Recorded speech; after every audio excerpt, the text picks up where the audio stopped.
Muito bem, meus caros, muito bem, mais um dia de gravação aqui no nosso Cafofo da Jogatime. E hoje, apesar de muito tarde, vamos bater um papo, vamos conversar sobre o Cavaleiro da Lua, episódio 4. E aí vai ser um vídeo, um papo um pouco diferente, ok? Por que eu digo isso? Porque como eu não tive tempo para editar, para fazer nada, não sei se vocês fazem ideia, mas o tempo que se gasta, cara, e eu com um tempo um pouco mais reduzido na última semana, o tempo que se gasta para separar as imagens, organizar, encorlar, cortar, e encaixa aqui, encaixa ali, pausa, bota no minuto certo para a imagem aparecer para o vídeo. Cara, isso dá muito trabalho, ok?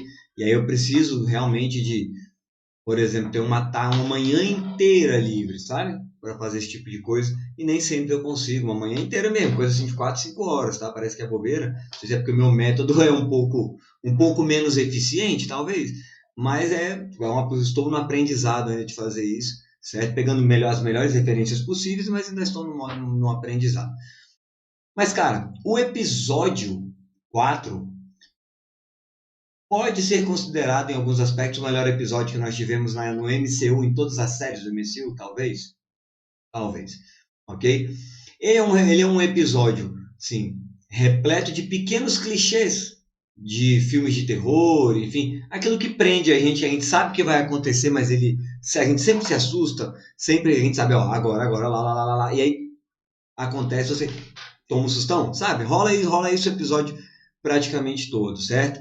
Mas o que mais chama a atenção de todo mundo, e vocês sabem muito bem que isso é o que mais chama a atenção, é a parte final do episódio, certo? É a cena final do episódio, ok? E aí eu vejo vídeo aqui, pesquiso teoria ali, e a gente vai vendo uma coisa aqui, uma coisa ali, uma ideia aqui, uma ideia ali, papapá, e a gente acaba começando a formular as nossas próprias opiniões. Eu gostaria muito que vocês participassem nos comentários, deixando as suas ideias sobre o que pode ter acontecido. E o que eu vou fazer? Ao invés de eu fazer um review do episódio inteiro, eu vou fazer um levantamento das teorias que podem explicar uma ou duas ou três, o que vier na minha cabeça aqui, porque vocês sabem que eu sou um cara muito espontâneo, você vai fazer roteiro, não é comigo não. Uma, duas ou até três, de repente, do que vier na minha cabeça durante a gravação do vídeo, que eu sou assim mesmo. Teorias que podem explicar aquela cena final do hospício, lá do sanatório, enfim, daquela clínica de reabilitação e tratamento de pessoas com deficiência mental psicológica, enfim, sei lá como é que chama isso politicamente correto, ok? Cara, eu vou levantar algumas teorias, algumas posições, e aí a gente vai debater isso aí nos comentários, a gente pode debater isso nas lives, certo? Eu evito falar um pouco nas lives sobre MCU, essas coisas, porque eu não gosto de, de dar spoiler e atrapalhar a experiência da galera, e nem sempre quando chega num momento que a gente pode conversar de galera, a galera toda viu, e aí eu não quero atrapalhar e nem perder a presença da galera durante a live. Mas olha só, pensa aqui comigo, antes de mais nada, quem viu a série WandaVision sabe o que é criar teorias, inventar presepado e no final a resposta ser a mais óbvia e simples possível. Então a gente tem que partir do pressuposto que tudo vai ser tratado da maneira mais lógica e direta possível e não vai ter nenhuma mega reviravolta incrível, maravilhosa, como nós tivemos, como foi a sensação que nós tivemos quando a gente descobre que no final de tudo era a Agatha Harkness mesmo, estava fazendo tudo aquilo e não tinha um Mephisto, não tinha um pesadelo, não tinha um Green Reaper, não tinha nada, era simplesmente a Agatha Harkness, que a gente já sabia que era a Agatha Harkness desde o início. A diferença é que a gente sempre imaginava que ela era mais uma protetora da Wanda, estava ali para auxiliar e para ser uma guia da Wanda, do que uma vilã que estava tentando roubar os poderes da Feiticeira Escarlate. Mas, entretanto, todavia, ainda assim abre espaço para algumas teorias um pouco mais elaboradas.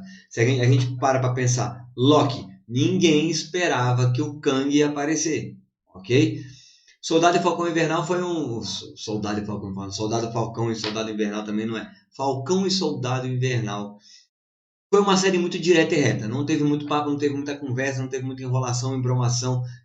O problema é esse, vamos lá e vamos resolver. Foi bem simples, assim, foi mais aquele período de reafirmação dos dois personagens principais principalmente, do que um problema, uma coisa que tinha que resolver, que o mundo dependia, não sei o que. Foi bem mais simples do que se imaginava, certo?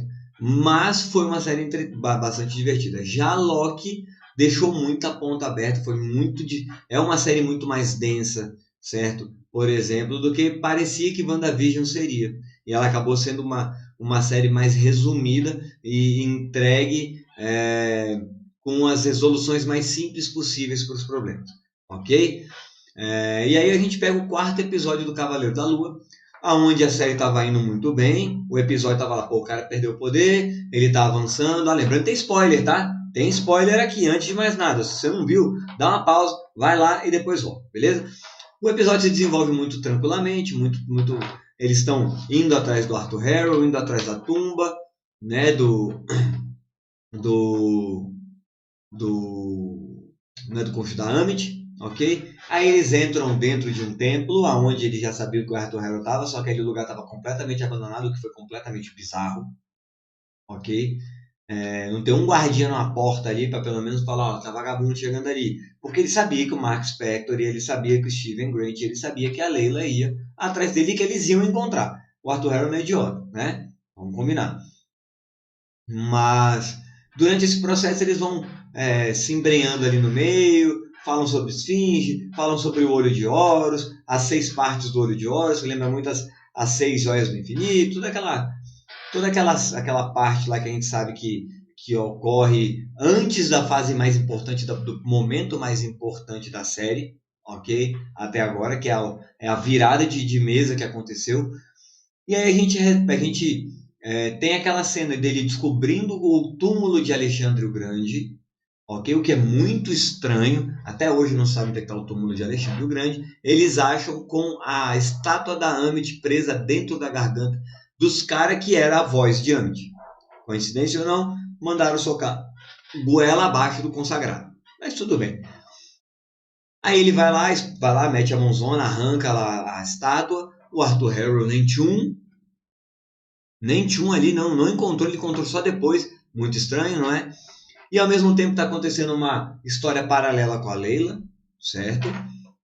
E nessa história paralela da Leila, que ela está se protegendo daquele sacerdote egípcio lá, zumbi, que estava ali para proteger o local e estava ali enviscerando um consagrado ali, tirando lá o que era o policial, né? O Bob, né?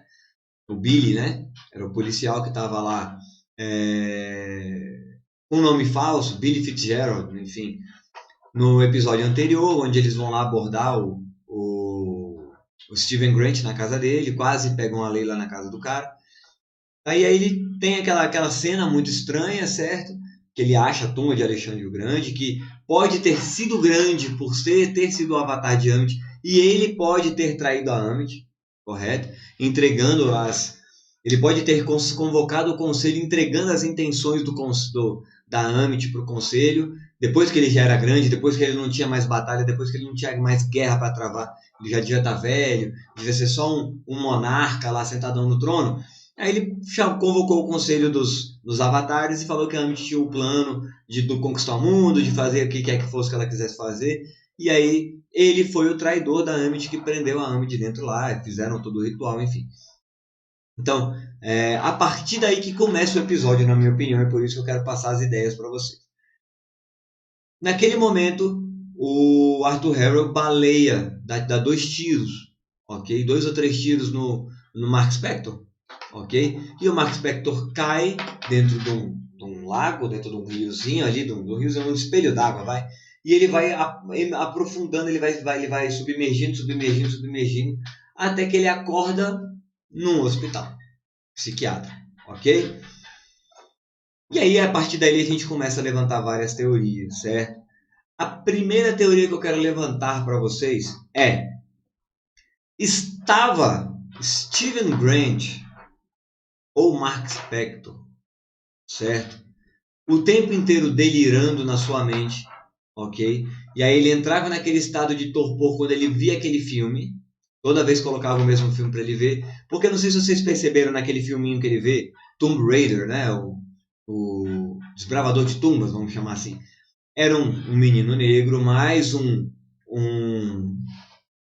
o tal do herói que chamava Steven Grant e tinha o sotaque igual ao do Steven Grant, o que a gente conhece como Cavaleiro da Lua. O sotaque inglês muito arrastado, ok? Idêntico, idêntico. O cara se chama Steven Grant, porém, aquele personagem lá, Steven Grant, do filme que o Mark Spector ficava vendo na, no hospital psiquiátrico, ele é muito, muito, muito parecido com Arthur Harrow, certo? Muito parecido com Arthur Harrow. E o Arthur Harrow, na verdade, era o, vamos dizer, o chefe da psiquiatria, ele é o diretor do hospital, o cara que está ali teoricamente para ajudar. E aí me vem a questão. Não sei se vocês se lembram no episódio 3, no momento em que o Mark Spector, ainda como Steven Grant, chega na comunidade criada pelo Arthur Harrow. Cara, tudo aquilo que acontece ali, eu pesquisei em mais de um lugar, todo aquele discurso dele, mostrando o lugar, apresentando ele para pessoas novas, trazendo ele para comer a mesma comida do restante das pessoas, aquelas pessoas sentadas vendo passarinho, beija-flor, ouvindo música ali, todos concentrados, outras pessoas cuidando do jardim. Então, se você for olhar essa cena toda que ocorre e você for prestar atenção na cena daquele do hospital todo branco, com um cara mexendo ali nas plantinhas, o outro mexendo no cubo mágico, aí tinha um cara que aí depois a gente olha e fala, ah, esse cara aqui que tá falando bingo é o cara que era aquela estátua que fica parada numa posição que é a mesma posição que o cara tava fazendo para falar o número do bingo. Ele pegava o bingo, olhava, B22, não sei o que, na mesma posição, só que o cara paradão, certo? Mas parecia ser a mesma ideia, sabe? A gente vê aquela velhinha que esbarra com ele no episódio 2 no elevador, ela tá lá sentada. Aquela senhora que faz a identidade secreta da Leila, certo? E aí a gente vai tentar entender que talvez a Leila tenha se inserido na mesma história do Steven Grant, ok? Do Mark Spector. Nos momentos que o Mark Spector estava com o medicamento, não tá agindo tão forte nele, ele conseguia conversar com a Leila e a Leila entrava nessa história dele. Ela pode ser uma pessoa realmente com problemas psiquiátricos, certo? Aquela senhora, ela desenha um passarinho com a cara do Khonshu, o que é muito suspeito, muito estranho. Ah, tudo bem, a pessoa tem problemas ali, mas não quer dizer que a pessoa tem problemas ali, que ela vai desenhar um pássaro tão estranho, sabe? Com a cara do Khonshu, e aí ele começa a associar que aquele passarinho e tal. Então a gente tem a primeira teoria. E outra coisa, observem, por favor, observem. Quando você olhar na sala do Arthur Harrow, lá no hospital, vejam também como era a sala onde ele e o Mark Spector, o Steven Grant, onde o Arthur Harrow e o Steven Grant tem aquela discussão sobre, pô, você vai matar criança?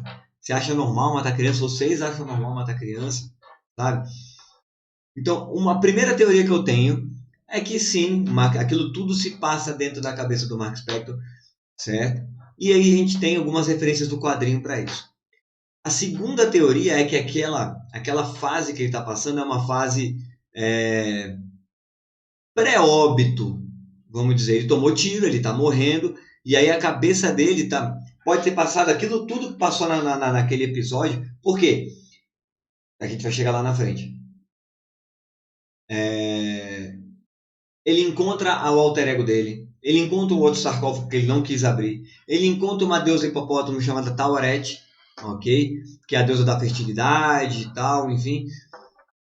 E durante esse processo, se a gente imagina que ele estava dentro do hospital e tudo aquilo se passava dentro da cabeça dele, a gente pode alegar que os remédios começaram a parar o efeito, a perder o efeito, ele começou a se locomover, a se mexer, certo? Ele estava lá sentado assim, né? Vendo o vídeo. O remédio passou o efeito, ele tentou correr, tomou a queda igualzinho ele tinha lá na cama dele, lá na casinha dele, certo? Ele tomou aquela queda, cai de cara no chão e tal, toda vez é a mesma coisa, ele cai do mesmo lado, porque ele está com a perna presa na cadeira de roda, sendo que na casa dele ele fica com a perna presa ele fica com a perna presa na cama, certo? Mas toda vez ele cai, do mesmo jeito. Aí voa o bonequinho dele e tal. E você olha vários e vários e vários elementos ali que estão na casa, teoricamente a casa do Steven Grant. Exemplo, o Gus, o peixinho, que é um aquáriozinho que está em cima de vários livros. E aí você vê que aonde fica o aquário do Steven Grant é cheio de livro, certo? Na casa dele, onde tem o aquário. Você percebe também que no relógio que aparece na parede atrás do Steven Grant, tem um relógio, e lá no relógio, uma ponta do relógio, é uma lua crescente, cara, que pode ter servido de inspiração. E a gente vê esse relógio no terceiro episódio. No segundo episódio, a gente vê esse relógio lá no fundo, no terceiro, perdão, no terceiro episódio, quando ele tá lá com o Gaspar Ulliel, lá com o Anton Mogart, que vai virar o Midnight Man depois, tem um relógio que até que o Khonshu fica tic-tac, Mark Spector, tic-tac. Durante essa passagem, você olha aquele relógio, ele tem uma lua crescente, certo? Então a gente pode imaginar que o Mark Spector está perdido, sabe? Ele tá na mente dele perturbado. Você querem outro exemplo? Aqueles cartões postais que a Leila gruda na geladeira são exatamente locais aos quais ele passa durante a aventura que a gente viu até agora, certo? Se você for olhar lá, ali, nesses cartões postais, vários cenários das aventuras que a gente teve até agora do Mark Spector estão lá, certo? E aí a gente tem um quadro também dentro da sala do Arthur Harrow, que é um quadro nos Alpes, certo? Que é onde o Mark Spector de repente acorda, como Steven Grant, acorda dentro daquele castelo com a mandíbula quebrada fora, né? Correndo, de repente, de uma hora para outra, já aparece ele extremamente longe do castelo, né? O que pode ser também uma representação. Ele lembra daquele quadro e ele criou uma história dentro da cabeça dele ali naquele quadro, tá? E aí a gente pode ter essa como uma teoria. E isso ocorre nos quadrinhos, mas de uma maneira diferente. Eu vou falar depois o que acontece nos quadrinhos, que aí a gente pode tirar algumas conclusões a partir daí, porque é um dos quadrinhos ao qual a série está se baseando, ok? A gente tem também a teoria da experiência pré-morte, onde ele está vendo a vida dele passar, e aí ele está somatizando toda a situação ao qual ele sabe que ele tem um problema psicológico, ele sabe que aquilo existe dentro dele. Então ele, durante a morte dele, ele se projeta para aquela área e aí as coisas bizarras acontecem ali dentro sem muita lógica e explicação, e ele tá somente somatizando aquilo, ok? E nós temos também o que ocorreu no quadrinho. Nos quadrinhos ocorre a seguinte situação. Mark Spector se encontra dentro de um hospital psiquiátrico, aonde ele é dito que ele está lá desde que ele é criança, mas ele nunca se lembra. Aí, teoricamente, a explicação é por conta dos efeitos dos remédios. Só que isso a gente percebe que não é verdade. E conforme a história vai desenrolando, você vê vários alter egos. Você vê o alter ego de um cara chamado Steven Grant, que é um diretor milionário, diretor de cinema, que está dirigindo um filme do Cavaleiro da Lua. Entendem? Então, assim, e na verdade, nada daquilo estava acontecendo de verdade, certo? E aí nós temos uma doutora que cuida, certo, do Mark Spector nesse quadrinho, é a doutora Emmett, com E.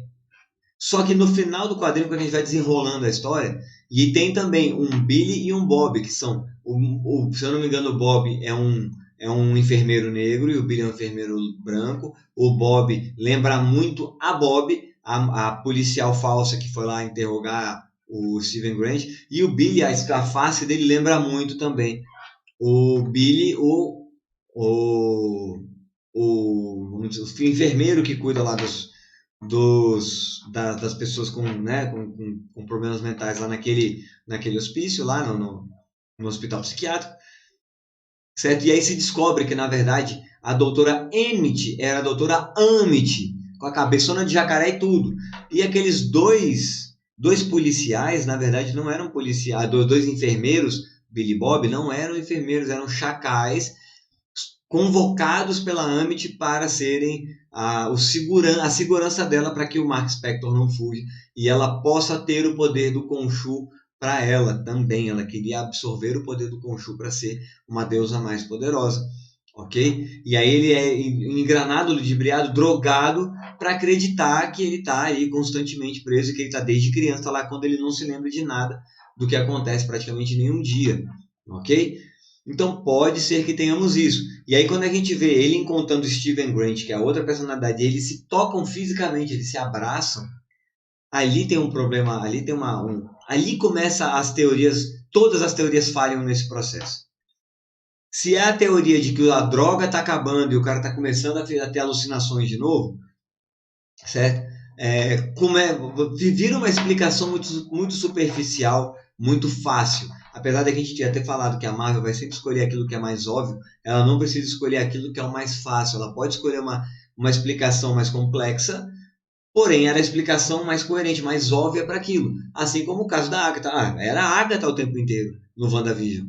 Não era nenhum ser elaborado, era a Agatha. A gente sabia que podia ser a Agatha, tem explicação lógica para isso, a gente só não queria aceitar que era Agatha, porque era muito fácil.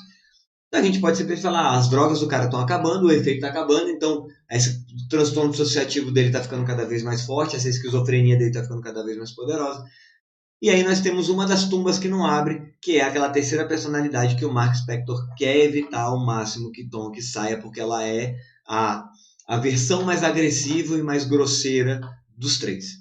Beleza? É o assassino dos três. Pode até ser o assassino que matou os pais da Leila. O pai da Leila. E aí, falando em Leila, dê uma olhada no mindinho da Leila. Tem um escaravelho vermelho ali, não tem? Pois é, nós temos um herói, ok? Chamado, na verdade, não é um herói, ele passou a ser um vilão, mas na verdade ele não era um vilão, simplesmente ele estava protegendo ali a região dele e tal, que era o escaravelho vermelho. O nome dele é Abdullah El Faouli, ok? Qual é o nome da Leila, vocês lembram? Leila Abdallah El Faouli.